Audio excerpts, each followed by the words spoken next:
एक प्रश्न किसी ने पूछा है कि निर्विचार कैसे हो। हम लोग ध्यान की बातें करते रहते हैं, बीच बीच में मेडिटेशन के बारे में बातें करते रहते हैं। तो उस संदर्भ में किसी का प्रश्न है कि निर्विचार कैसे हो, विचारों से मुक्ति कैसे मिलेगी। तो उनसे यह कहना है कि निर्विचार होने की एकमात्र प्रक्रिया है मेडिटेशन।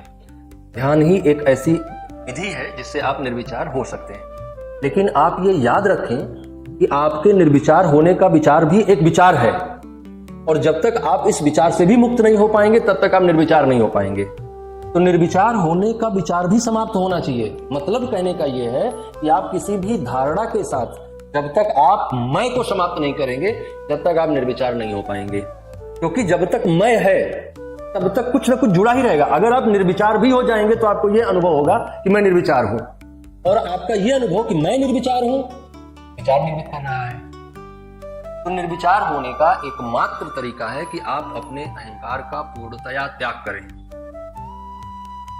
शून्य कर दें उसको। और ये तभी संभव है जब आप ये जान पाए कि नहीं, मैं तो हूं ही नहीं, मेरा तो अस्तित्व है ही नहीं, अस्तित्व तो बस एक है।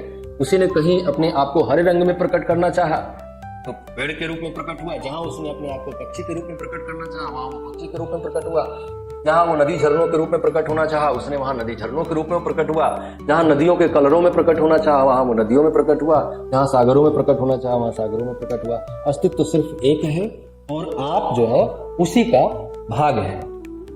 जब आपको यह अनुभव होगा तो यही अनुभव शून्यता का होगा, यही अनुभव तुरीय अवस्था का होगा, यही अनुभव निर्विचार होने का होगा, वरना विचार तो बने रहेंगे।